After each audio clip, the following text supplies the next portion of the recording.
باب اول ایک چمکتی دنیا۔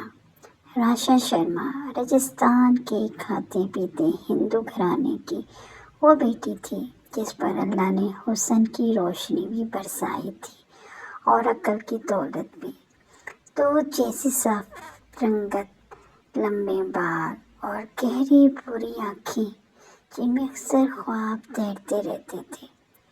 وہ جو جینس اور کوٹ میں جتنی خوبصورت لگتی اتنی ہی اردو اور میوزک سے بھی شغف رکھتی تھی۔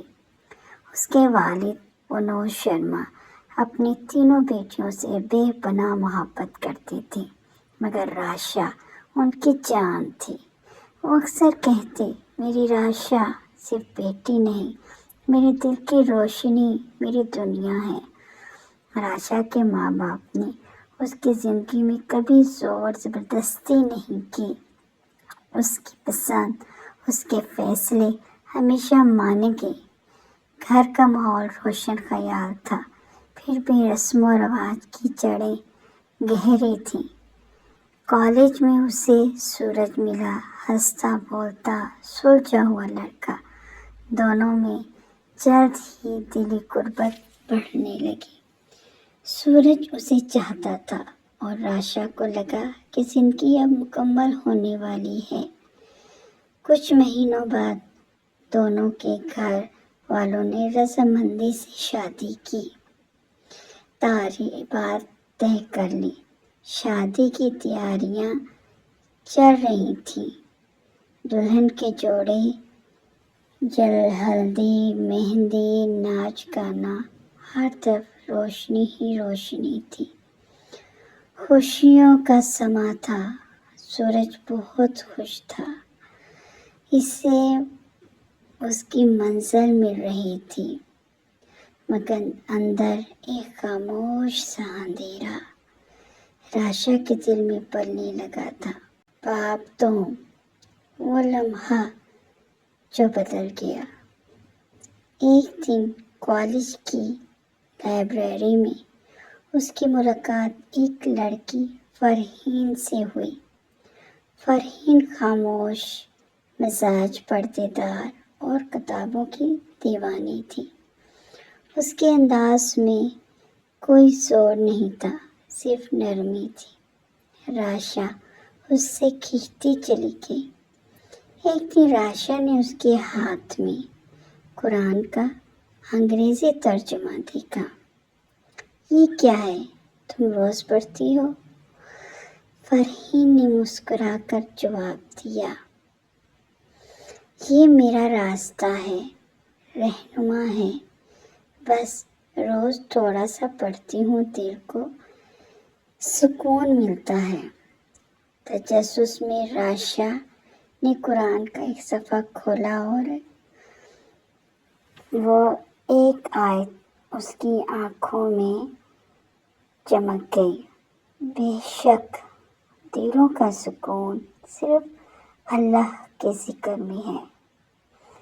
اس لمحے دل میں جیسے کچھ ٹوٹ گیا ہو اور کچھ جڑنے لگا۔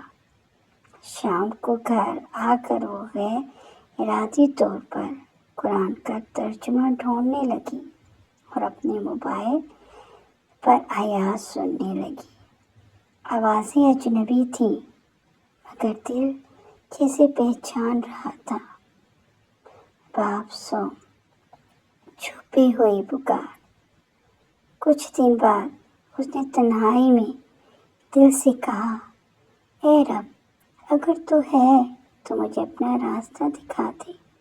پہلی بار اس کا دل لرزا۔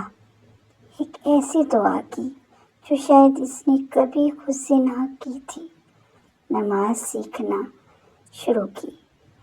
یوٹیوب پر خاموشی سے اپنے کمرے میں حرکات، الفاظ سب نئی زبان تھی۔ وضو کے دوران ہاتھ کانپتے اور جب سجدے میں پیشانی رکھتی تو دل جیسے رو پڑتا۔ یا اللہ، مجھے دیر ہو گئی لیکن میں آ گئی ہوں۔ یہ روشنی کا سفر آسان نہ تھا، ماں نے بدلا بدلا انداز محسوس کیا۔ بہنیں چپ چاپ اسے تکتی رہیں۔ سورج نے ایک دن کہا، تم کچھ بدل رہی ہو، کیا ہماری شادی کے بعد بھی یہ سب چلے گا؟ راشا خاموش رہی۔ اس کے دل میں ایک اور رشتہ بن چکا تھا، اللہ کے ساتھ۔ ابھی سورج راشا کے دل کے ارادوں سے بے خبر تھا۔ وہ سمجھ رہا تھا راشا ماں باپ کے جدا ہونے کی وجہ سے کچھ پریشان رہتی ہے۔ اس نے سوچ رکھا تھا کہ وہ راشا کو دنیا کی ہر خوشی دے گا۔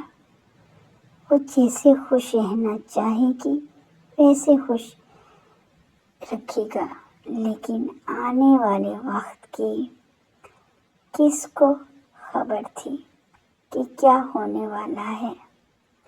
دوسری طرف راشا بہت پریشان تھی۔ اچانک اس کے دماغ میں ایک خیال بجلی کی طرح کودا۔